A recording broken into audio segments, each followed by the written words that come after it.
All right, welcome to another episode of the Big Blue Report featuring that guy. That's right.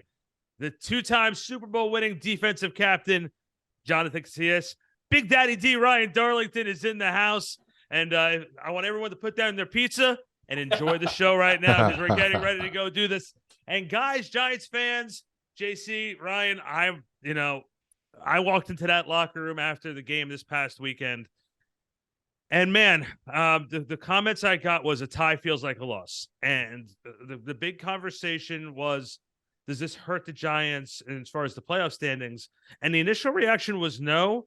But upon further review, as they say in the replay booth, I think the Giants now have their backs against the wall and their own destiny has been taken out of their hands. JC, you can let me know if I'm wrong. I'm in the mood to fight. So let's see what you got.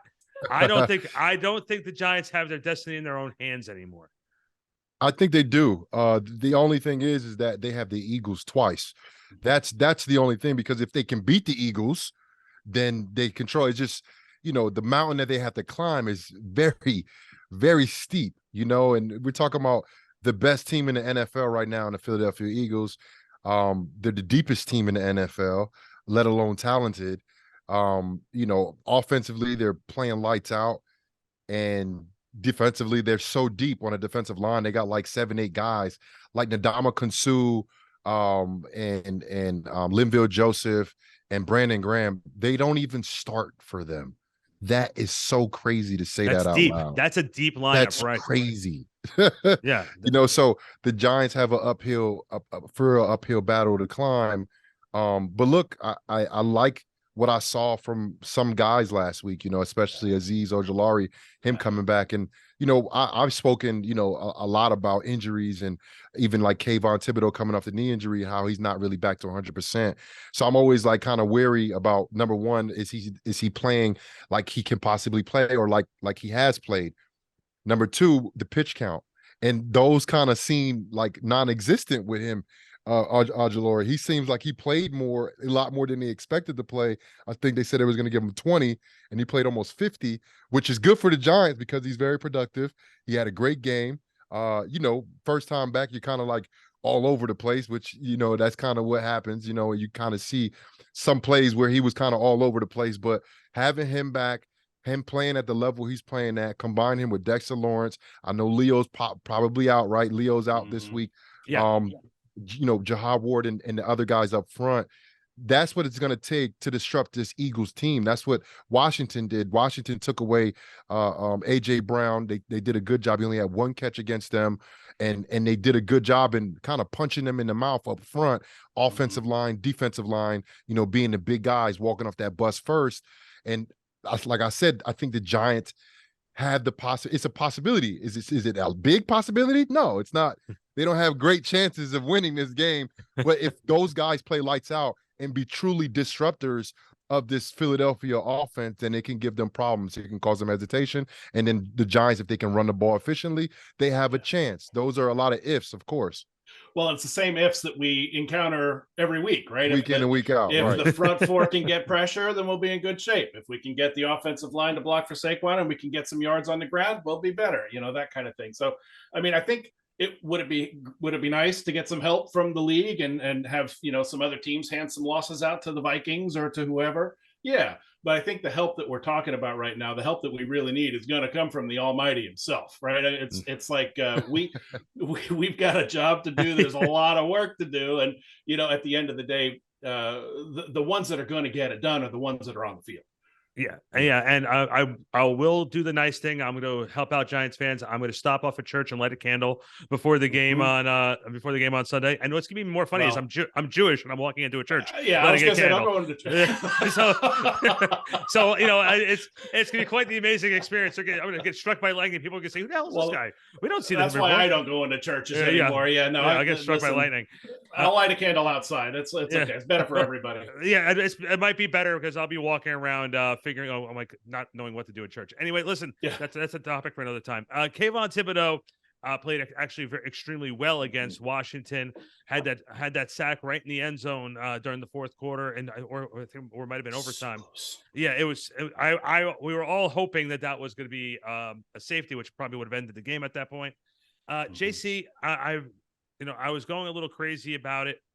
Like I said, when I went into that locker room, a lot of guys felt like it was a loss.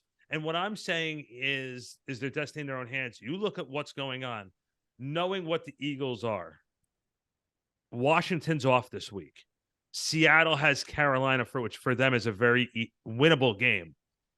You can, if Philadelphia beats the Giants, you're going into next weekend and against Washington.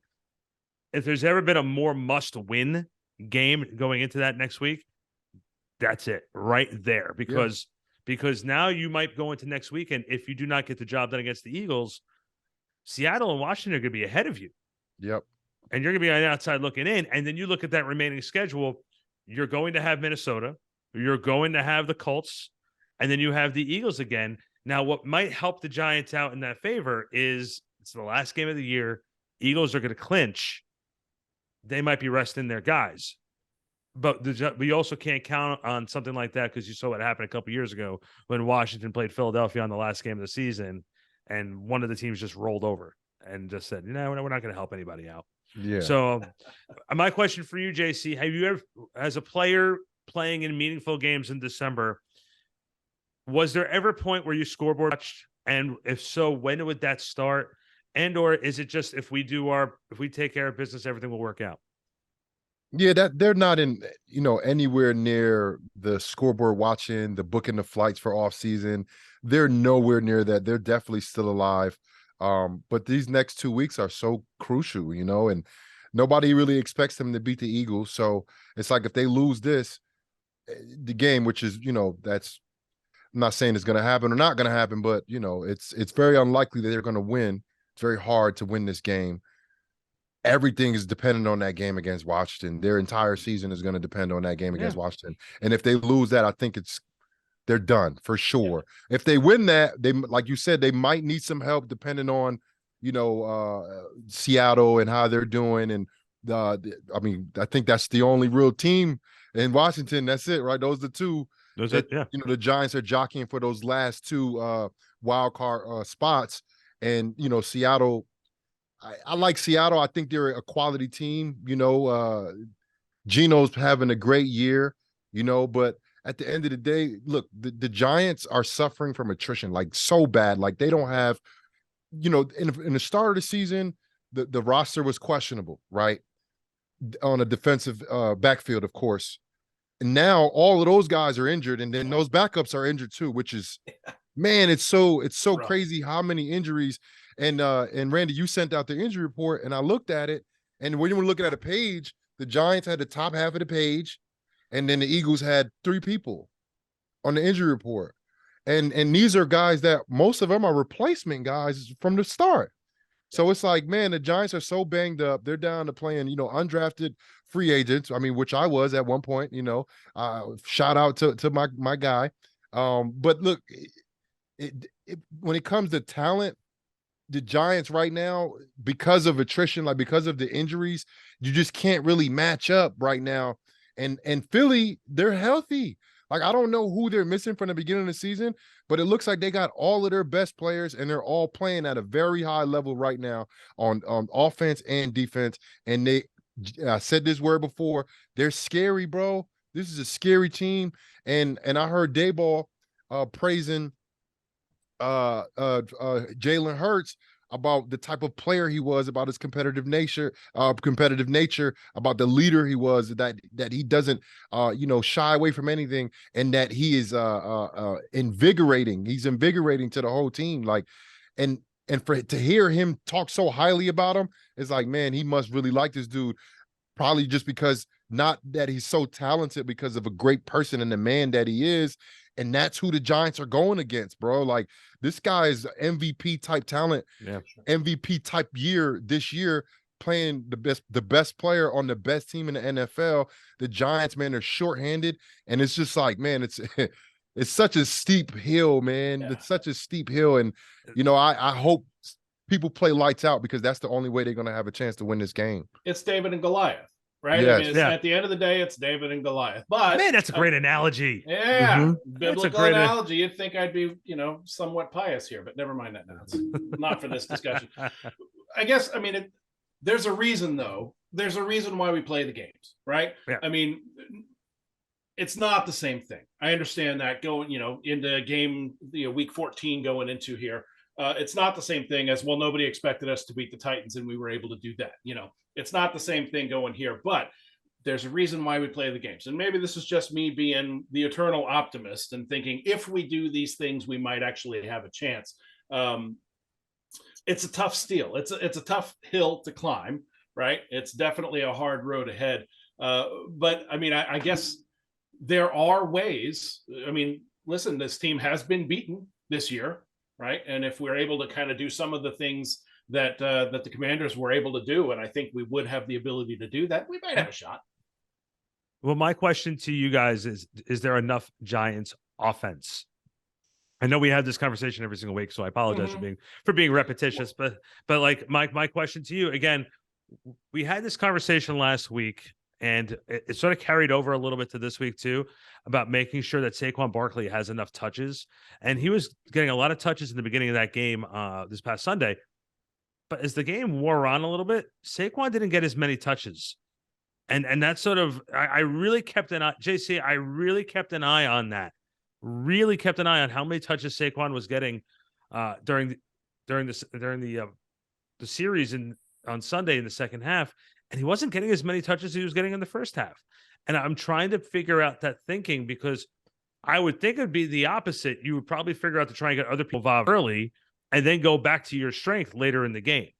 So your impressions of what you saw Sunday as far as Saquon Barkley, the limited amount of touches he ended up getting, and do you think there's more that they can do with them at this point? Yeah, I think so. I think they have to do more with him, because we look at this Giants offense and there's nobody besides one person that scares you. Like there's nobody that scares you. Like, yes, Slayton's a good receiver, but he doesn't really scare anybody, like he's not as consistent as he should and could be with catching a deep ball, and the Giants are not consistent with throwing him the deep ball. Right. Like one a game ain't cutting it. Like that's not cutting it. 2, 3, 4, 5 a game. I'm talking about targets. 2, 3, 4, 5, 6 targets a game going deep. That's where you start being like, okay, this team likes to take shots downfield. Yeah. It doesn't need, you don't even have to complete them. That's literally something defensive guys say. Oh, this team likes to take shots downfield. When you're aware of that, people play a little softer on the back end. And I mean, how many times have I had this literally say these words, in order to get, I feel like, something out of the offense. But there was a stretch in the game right before halftime, their 2-minute drive that the Giants had, and it's more of a passing situation. And they hit 4 draw plays, which was like, okay. The first one, I was like, okay, great call. The tackles from the Commanders were a little bit wider than normal, and they basically pass rushed, and they used their strengths against them. And they basically pushed them upfield. Saquon hit it for a 21-yard gain. And then they did it again. Another solid gain. He gained his most yards in that aspect of the game. You know why, though? Because they caught them off guard. That's why. So the Giants, they're not good enough to line up and punch you in the face. They're not that good anymore because of all of the injuries that they had upon the O-line, and then people knowing that you have to run the ball, so you're outnumbered. Right. That box is at least 8 men, right? So you're outnumbered. So defensively, they're going to have the guys to protect against what you do good, which is the Giants, right? And then they have the guys to do it, not just the scheme to do it. They have the guys to do it. And for me, is the only way we can do this is to give it to that guy, 26, the only person that everybody in the league fears. Everyone in the league fears that man. You have to respect him. He's still explosive. He's still smart. He looks like he's running harder than he ever did this year, but you got to give him the ball and you got to be creative with it. Well, that's just like they were that drive. Yeah, that's the key. I mean, if you remember back when we were, winning games at the beginning of the season, right? It's because we created chaos. It's because we hit them in the mouth when they weren't expecting it. We were doing things that they weren't quite ready for, and we caught them off guard. And it seems like there needs to be more of that. And there's ways for that to happen, right? I haven't seen a pistol formation. I haven't seen a wildcat formation. I've seen a lot of options. But at the end of the day, it seems like there should be, or there needs to be, a little bit more creative play calling, especially when you sit there thinking that not only do we have Saquon Barkley, but we also have a very serviceable running back in Matt Breida, and a third, if we want to include Gary Brightwell in there. I thought he had some even really Daniel good touches Jones, as well. the way Even he's been DJ. handling the ball and running the ball, he's accounted for. He's second on the team in rushing. You got it. Yeah. So I mean, it seems like that the chaos needs to be created, because if you look at our plays, the entirety of our offense exists within 15 yards of the line of scrimmage. Like that's it. We don't. You know what I'm saying? Yeah, and Devontae Adams is really good at football. Yes, he is really good at football. Do you see what he's doing right now? Oh my God! I'm recording. He's killing Jalen Ramsey. He's killing him. He caught a one-hand pass. Now he caught an over-the-shoulder ball. Ramsey all over him, and like he's just running, and his arms go up like this at the last second. Man, he's so good. The Raiders have been one of the most disappointing teams in the NFL this year. Yeah, there's 100%. One quick funny note: when they announced the Giants' offense on Sunday, I don't know if anybody else knows. Ryan, I think I told Ryan this. They only introduced 10 guys. There was only one receiver. I think the other receiver they didn't even have his picture on there; just had his name come up on the screen. Who was it? Who? I can't even remember. Was it Slayton, and then no, it was Slayton, and they only no, they didn't even. They only introduced 10 people. It was like, here's your quarterback, Daniel Jones, and then it's like you're going down the offense. Here's Nick Gates, and then Saquon Barkley, and all of a sudden, Patty Triana, who JC, I know you know her, you love her too. Mm-hmm. She turns to me, she goes, "They only introduced 10 people," and I said, "Well, I don't think they really have anybody else." It's apropos because it feels like our offense is only 10 people on the field. If you put Kenny Galladay up on the big screen and have him running out the tunnel, he's gonna get booed. That's the reason why they did it. It'd be the first time ever. And here's your wide receiver. Here's your wide. Didn't start yet. Yeah, you know what they did for the 11th person? And here's your wide receivers coach. That's what they did. Oh man. So with that being said, and like we're talking about Daniel and what happened the other day.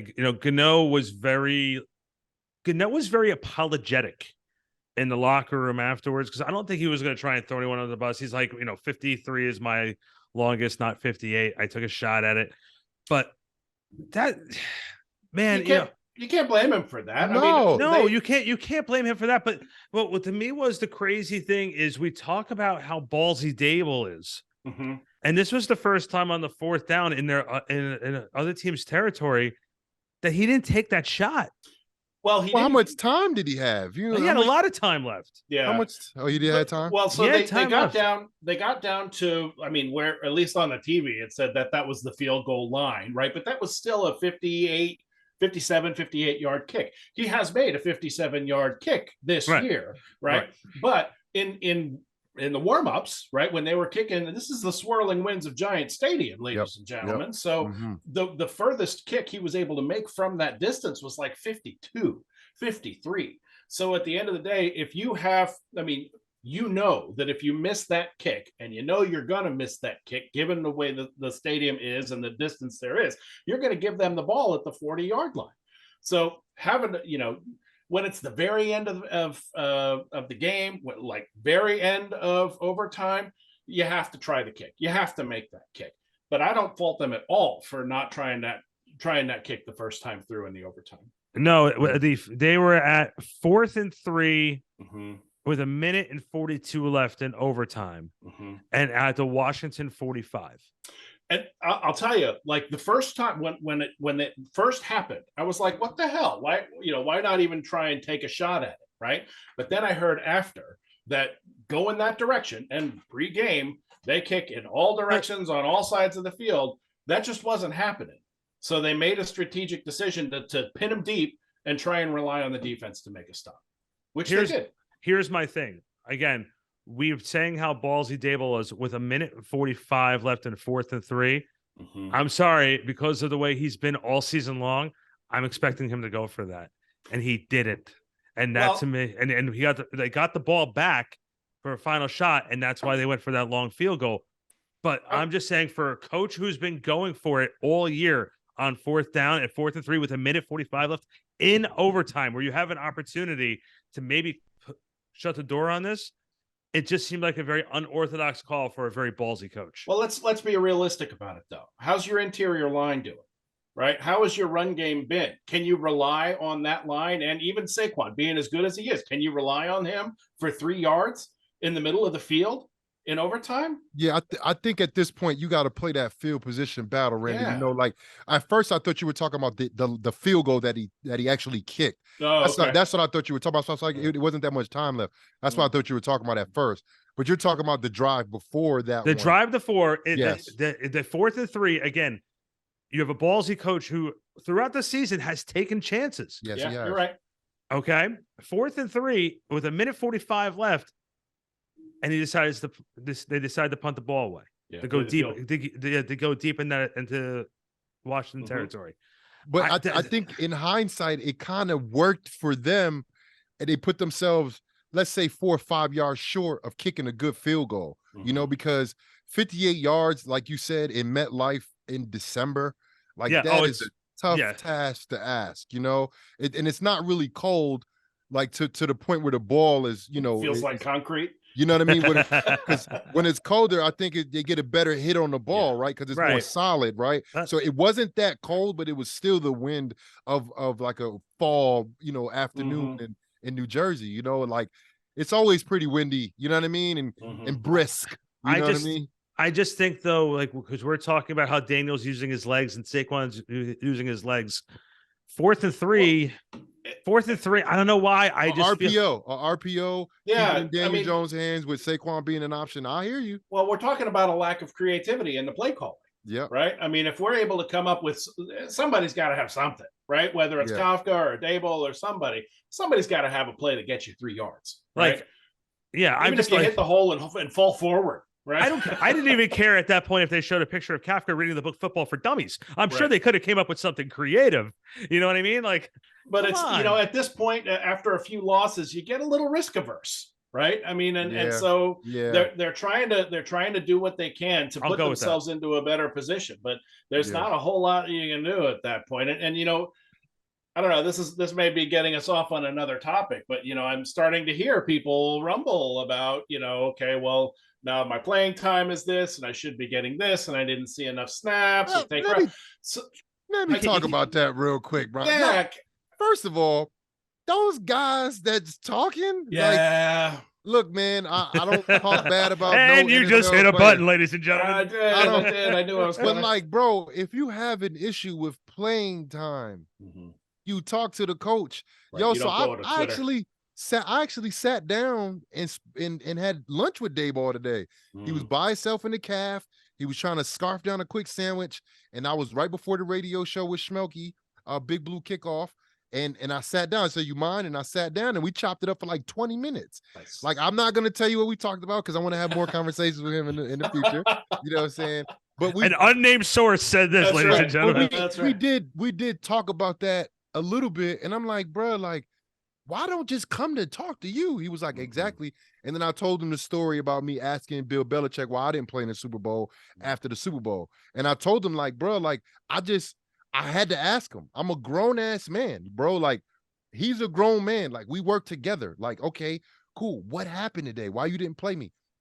That's all you got to do. And Daboll is a straight shooter. He's a straight shooter, bro. He don't BS around. He only BS the media because and he's really good at it. He's good at it. Yeah, we talked about that. He might even be better than Bill, bro. I'm telling you, the dude's good. He's talented, but he's a straight shooter. If you have a problem with your playing time, go talk to the coach. And if you have a problem and he's not going to play you, then ask to get out of here or something. Like, you know what I mean? Don't do the media because the only good that's going to come from that, if you want to leave, the media help you get out of there. Do you think that and this may be blowing it out of proportion, and tell me if it is, but do you think that this is indicative to a certain degree of kind of losing the team a little bit, like kind of losing some of the players a little bit in terms of the mentality, in terms of fighting for each other, in terms of... No, I don't think he's losing the team. I think he's losing players that's not going to be here. Yeah. I think that's what he's losing because Yeah. there are people that brought in to what he's doing, right? Mhm. Yeah, they might question a couple of things. You question everything when you lose, bro. Yeah, And yeah. they haven't won in Yeah. over a month. Yeah, it's been a while.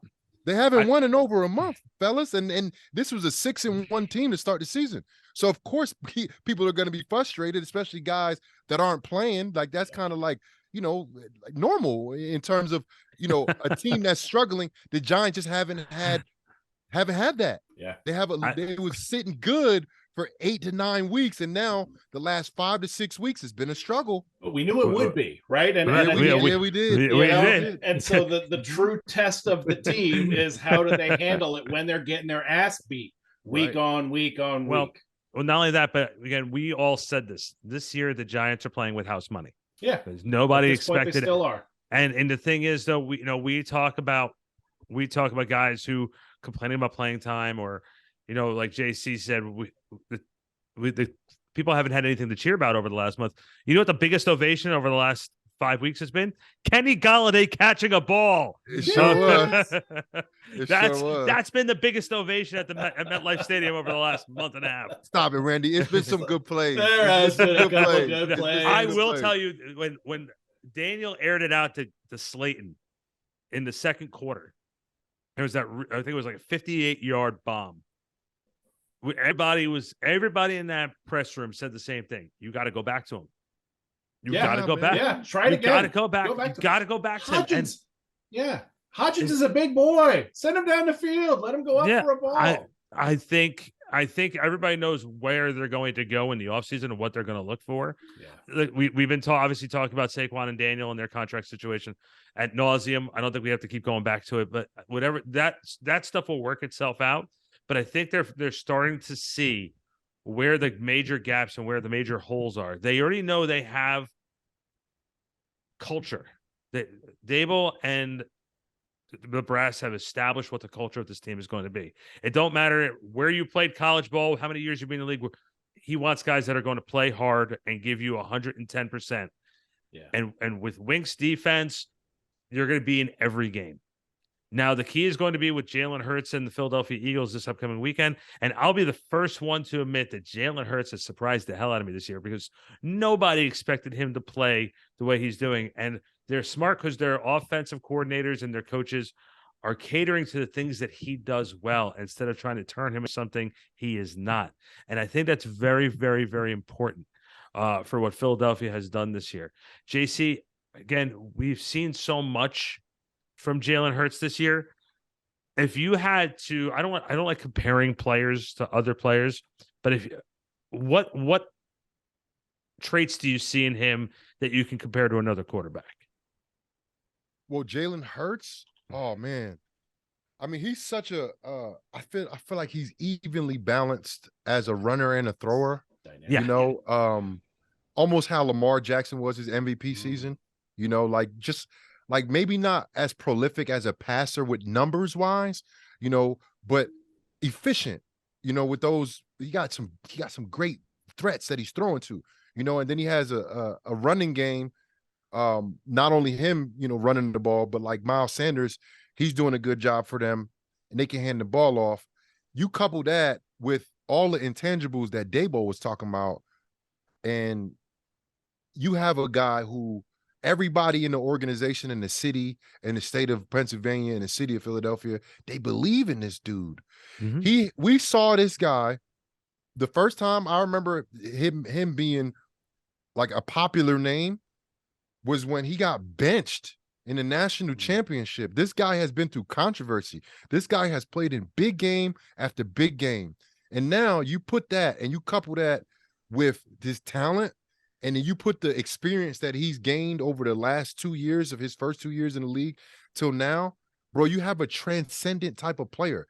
This guy is going to transcend the future for football. You know why? Because everybody was already heading to that RPO type of offense with that type of quarterback, basically allowing your quarterback to do for you, like a point guard, right? He's distributing the ball, he's touching the ball every play, and he's making all the decisions, and he has the ability, like Steph Curry, to shoot and do his own thing and create his own shot. And that is where Lamar Jackson, Patrick Mahomes, all of these kind of dual threat type of quarterbacks. I'm not saying he's better than Lamar Jackson, but right now he's playing on a better team than Lamar Jackson ever was. And that is the difference between him and all the other talented RPO, dual threat type of quarterbacks. And you can go back to like Michael Vick. Michael Vick ain't never been on a team this good ever. And he went deep into the playoffs a couple times, right? Michael Vick beat Green Bay in Green Bay. That team wasn't as talented as this Philly team. This Philly team is better than the team that won a Super Bowl a few years back. This team is insanely talented with the super duper quarterback. Bro, I mean, like, honestly, bro, like, I don't really see nobody beating them. Like, no one in the entire league, bro. You know who his game reminds me of? Watching Steve McNair in his prime. Oh, wow. That's a great comparison. McNair. Steve, because Steve McNair had a great balance of being able to throw the ball. He's so much more explosive than Steve McNair, right? Well, no, if you remember Steve McNair, like right in his prime, like the third or fourth year in the league, you couldn't stop him. Yeah, he's big too. Big dude. Yeah. So they make him big in Texas. I just I just liked, that was my first thought when I'm watching him, because we've seen like Donovan and we've seen Michael, we've seen those guys. But man, I just remember McNair like sort of sometimes barreling over people. And I've seen Jalen Hurts do that a little bit this year too, where he just sort of put his head down and just rolled over a couple guys. So McNair was my main, comparison. But like you said, I'm trying to find flaws in the Eagles in that team, and it's hard to do that. And it just makes me so salty. You can call me caramel because I'm salty about why. It's like Indiana Jones, right? Why did it have to be snakes, right? Why did it have to be Philadelphia? For fuck's sake, why did it have to be Philly? It's so goddamn good this year. Son of a bitch. Well, listen, I went Dallas too. Dallas is a strong team. I was just waiting for Ryan to pick up a bottle of Jack while I was saying, why is it got to be Philly? Go ahead, JC. I'm sorry. No, I was just gonna say, like, you take a quarterback like this, you put him on any team in the league, you give him a chance. You give him better. You give him a chance. You give every single team in the league. No, you do, because he's that good. I know. I don't have to like it. Because, I don't have to like it. So when you think college, right, and you think like really like talented, amazing quarterbacks in college, right? Even in the last few years, you got Trevor Lawrence, Joe Burrow, Tua, like guys that just kind of could take over games. And if they can't throw the ball, if they're not throwing the ball efficiently, then they'll tuck it and run with it. You got that type of threat with very, like, one of the most talented rosters around him. So you got the guy in Jalen Hurts who, can transcend any team. And then you put that with A.J. Brown is top 5 right now in the league at wide receiver, right? And then Devontae is probably the best number 2 in the league. The number 2. So they probably got the best 1-2 punch. Offensive line is top tier. Defensive line, insane how deep they are on the defensive line. And then you got 2 of the best corners in the NFL playing at a very, very high level.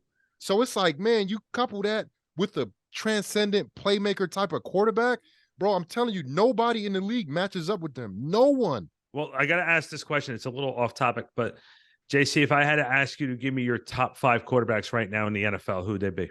Right now in the NFL? Right now. I'll give you my 5 after you give me yours. Okay. Let me think for a sec, because I feel like I'm gonna leave somebody out. I'm gonna go Patrick Mahomes, Josh Allen, Jalen Hurts. That's 3. It's a real after that. Joe Burrow. Gotta go Joey B. All right, Joey B. All right. And then just because I feel like he had one bad game which his last game against San Fran, I feel like if he didn't get hurt, Tua would be in the running for MVP if he didn't get hurt. And look, I got other guys who I love. I love Tom. I got a ring with Tom, but he just haven't.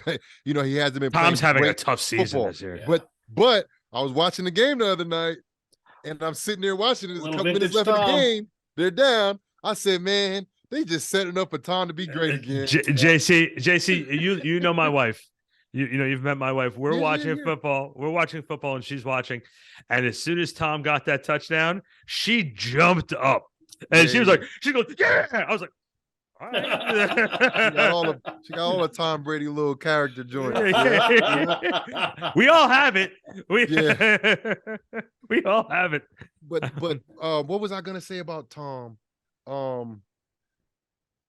Tom at his age still did something that he's never done. Yeah. This was the latest touchdown he's ever scored to win a game. And I'm like, how is that even possible? How are you still doing stuff you've never done? And you're 47. The only thing that would have crazy. The only thing that would have made that more classic is after he scored they got the touchdown, is he took a microphone and just goes, just drop it. Man. And then after the game, like, I love Tom Brady when he wins.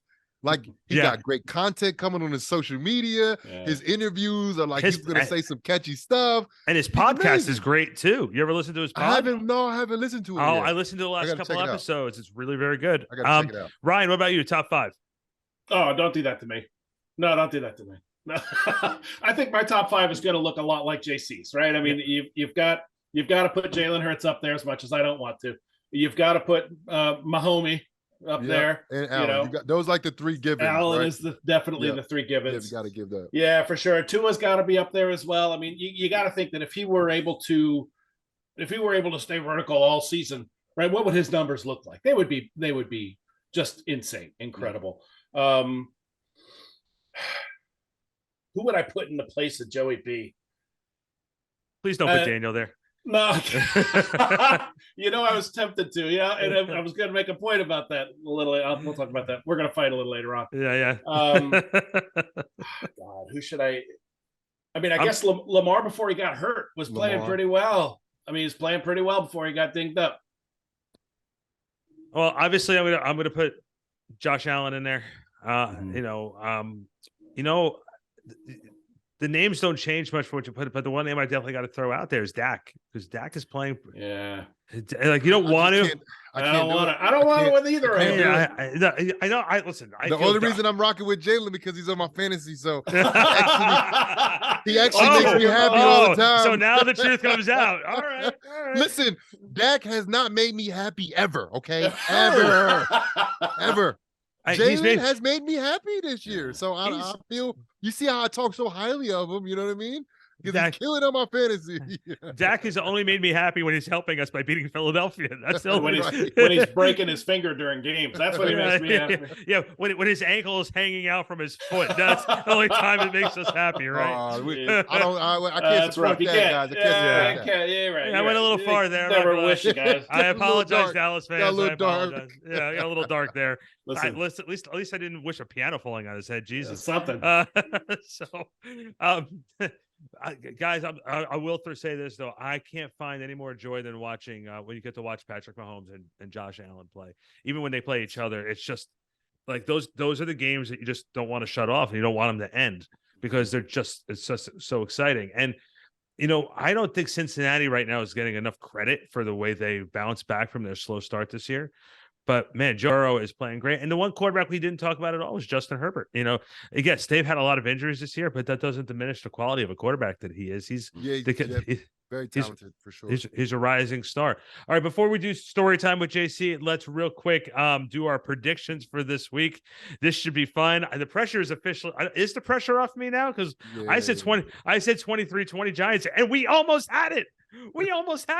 I can almost do a victory lap around my office, which no one will ever see because this is a video cam, but it's okay. You were JC, 2 feet away, 3 feet away. Yeah. JC, what do we got? Okay. I want to say the Giants can keep it close. I want to say that. But if you watched the game last week that the Eagles played, I think Tennessee is a very talented team. They beat the dog shit out of Tennessee. Really, really, really bad. Badly. Yeah. I hope that doesn't happen to the Giants, and I hope they can keep it competitive. I hope the defensive line can disrupt this offense. I think they're very capable. I think Dexter Lawrence is one of the better players in the NFL. And if you look over history and even throughout the league right now, there's no team that is good that doesn't have a defensive tackle. They have to have a defensive tackle. Over history, over the years, like any team that you name is a good team. They have a dominant defensive tackle and a guy that can disrupt a whole bunch of shit. He's that guy, and I'm hoping Dexter Lawrence have a lights out game. Somebody else, 2, 3, 4, 5, 6, 7, 8, 9, 10, 11 people have good all out, ball out games that they've never had before, because that's what's going to take to even keep this game competitive. That's my honest truth. With that being said, I think the score is going to be 31-17 Philly. You want to take a shower right now, don't you? You feel dirty. I did. Ryan, go ahead. Buddy. Yeah. No, I mean, look, there's the prediction that I want to give as a fan, and then there's the prediction that I want to give as a realist, right? And at the end of the day, I think really what we're looking at is, yes, Sexy Dexy is playing lights out this year, but as a team, we're 26th in the league against the run, right? We've got a secondary that's absolutely decimated. We're playing guys. We're playing Gilbert as the nickel corner, right? I mean, we just don't have the team. We don't have the guys that we don't have need. the horses. We don't have the horses, right? And you're running. So the way that you're going to defeat a team like that when you're that beat up on defense is to keep the offense off the field. So you really need to have a lights out game on the offense. But now we're also talking about a very one-dimensional offense where, like I said before, the entirety of what we got going on is within 10 or 15 yards of the line of scrimmage. You can't stretch the field. They're going to pack the box. We can't stop them when they do.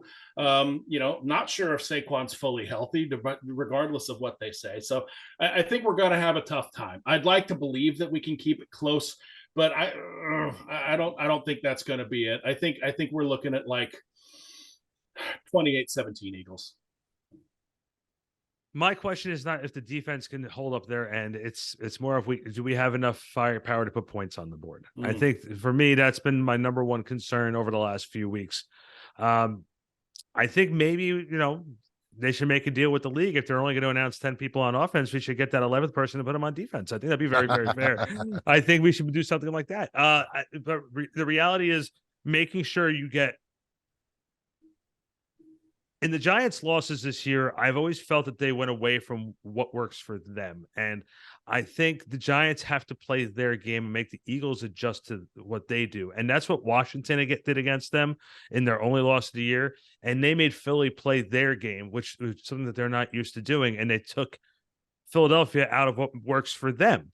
The Giants need to sort of go back and look at what Washington did and take notes and sort of attack that way. I don't know if they just have enough firepower for it. I know Philly does. I'm going to go 28-14 Eagles over the Giants. And if I'm wrong and the Giants can pull off a win, I'm telling you right now, these two guys on this podcast with me will get a steak dinner on me if the Giants find a way to pull this one out. You heard it here first, ladies and gentlemen. G-Men, give me a free steak. Do we get to pick the restaurant? Listen, I could have just said I'll treat you guys for dinner. It can be anything you want off the extra value meal, but I'm not going to go that route. I'm better than that. No, we will do a full steak dinner on me if the Giants pull it out this weekend. All right. I'm ready for that. Yeah. So, and all of a sudden you're going to see JC running the field in uniform saying, "I got to do this for the steak." Hey, listen, suit up, dude, because we need some help on that linebacker core. I'll tell you. Yeah.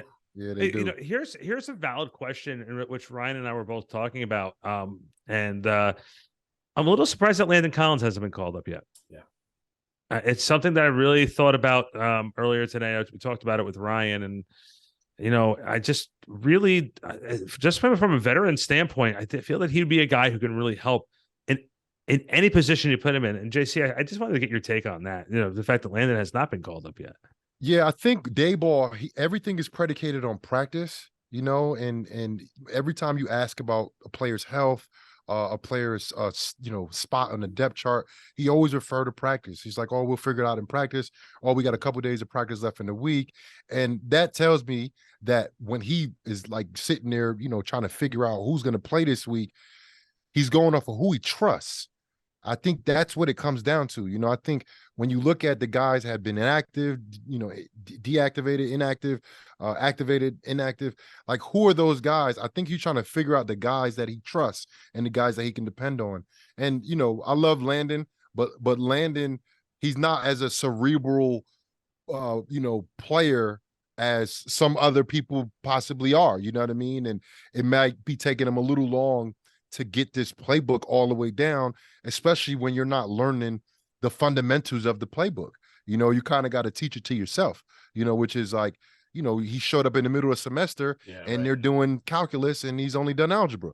You know what I mean? Like it's another level. It's hard to adjust mid-season. He's out there on a practice squad, meaning he's running carded plays.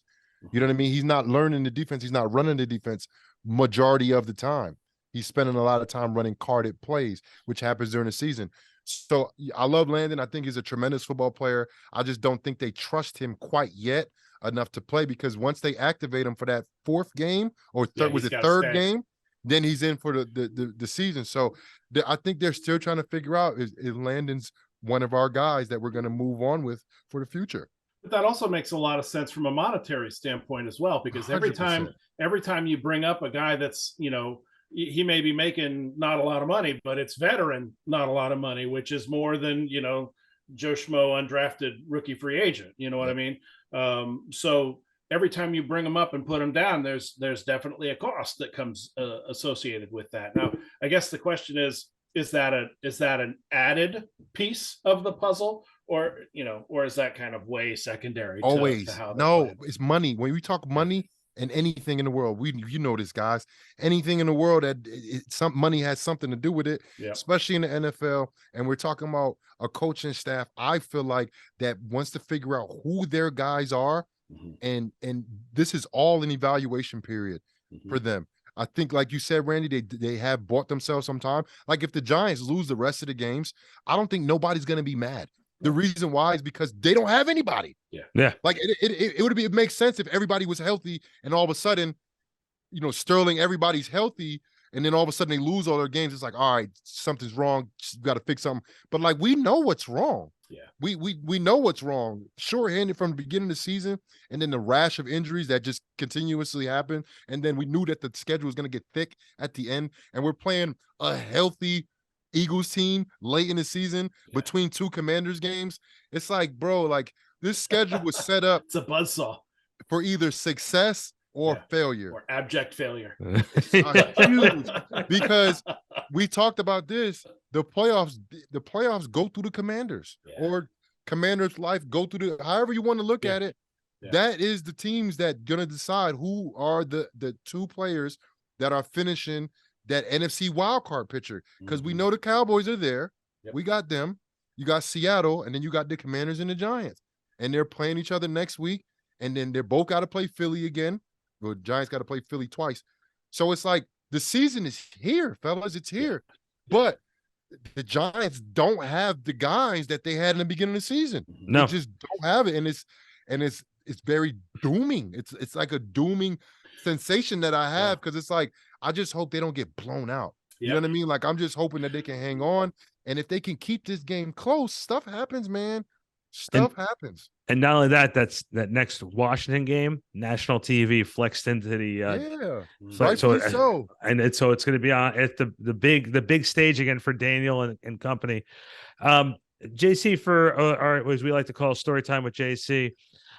I was thinking about a fun topic for you today, for you to look back at, and I think I found one. Do you have any Super Bowl week stories? Super Bowl week stories? Because, you know, like you travel the beginning of that week, you do the media day, and then you're just going through the whole entire week, assuming that Bill Belichick wasn't filming everybody else's practices. What do you have any good stories for us? Mr. Zellea's body was found 3 days later. I got a little story. It's a little funky. So we like those. So I like to have fun, but I'm also very focused on the task at hand, right? So when I was with the New England Patriots in 2015, the 14 year, but in 15, of course, in February, we were playing down in Arizona against the Seattle Seahawks. So I have a friend down there, right, that I've known for a very long time, and we hang out over the years.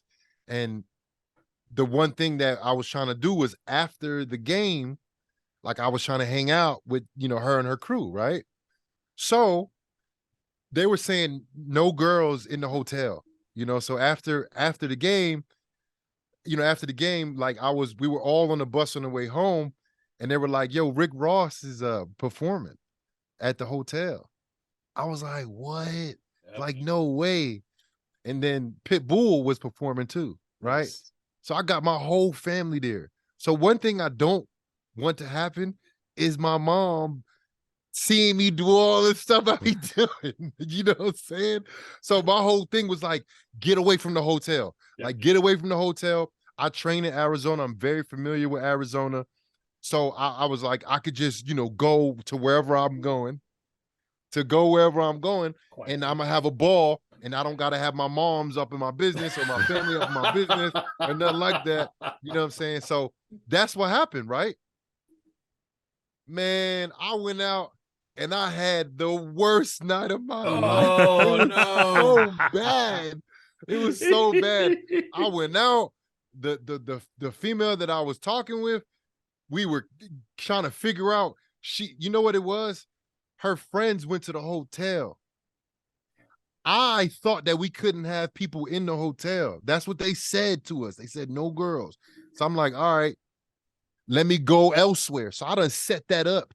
I done hit my people up like, let's get set up over here. So I had her go there.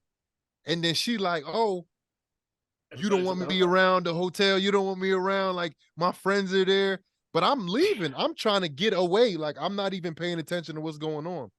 So then I go out, had the worst night. Like, it was so bad. And then I came back and like, I don't know, 5 o'clock in the morning, 6 o'clock in the morning, whatever time I came back. And like the hotel is like trashed. It's like the hotel is trashed. I'm like, man, they must have had fun. So then I wake up, I call my father and my uncle, and I see him. He is on stage with Rick Ross. Rick Ross got his arm around him. Right? This is how crazy it was. Lou Garrett Blunt came up to me and said, hey, man, tell your peoples I need to holler at Rick Ross.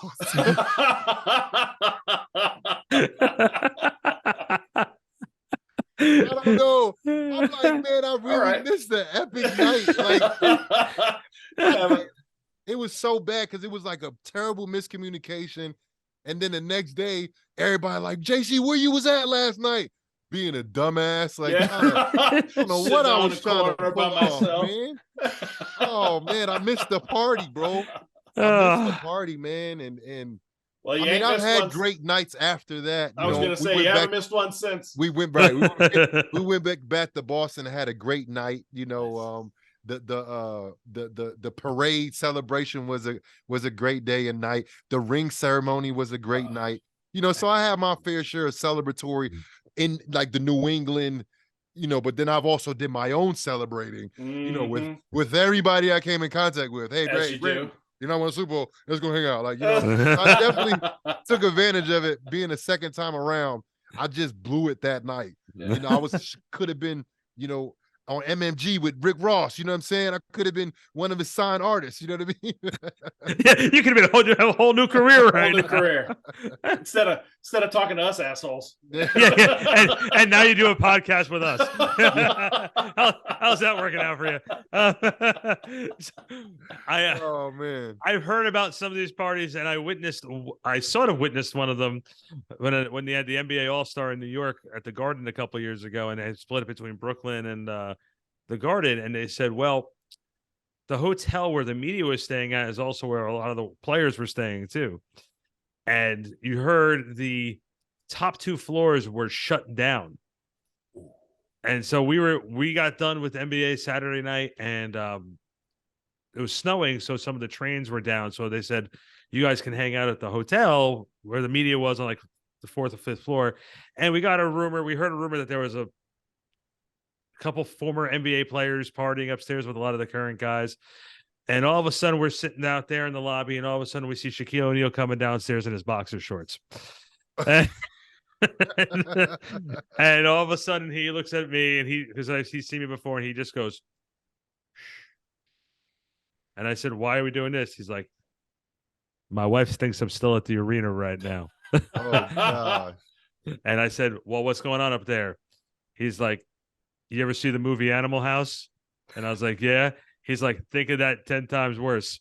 You didn't see me. If you think you see me, I'm an illusion. Good seeing you. And he goes back upstairs in the elevator. Are we okay hearing this right now? Mike, I'm like, fine. bro, are you good fine. right now? He's fine. The statute of limitation has already worn off on this story. I hope He's so. good. Yeah, He's seriously. good. He's We're all good. going to be in trouble. We can. This is why Andrew edits the show, ladies and There gentlemen. All right. So with that being said, don't forget to check out the show on social media on all podcast platforms, Amazon, iHeartRadio.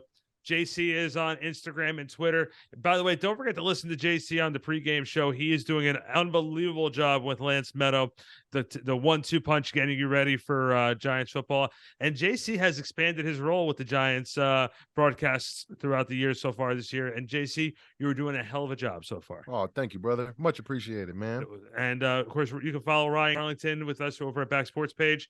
I'm all over the place. I have about 45 podcasts. Just listen to all of them, please. It's for your best interest. Just clear your calendar. Yeah, It's just all good. I'm trying to give you entertainment and my positive/negative attitude at least 5 days a week. You don't want to miss out on that. So, guys, check us out. Big Blue Report. Until then, go Giants, beat the Eagles, and we'll see you next week as we prepare for the big rematch against Washington. That's Jonathan Casillas, Ryan Darlington. I'm Randy Zellea. We'll see you next time.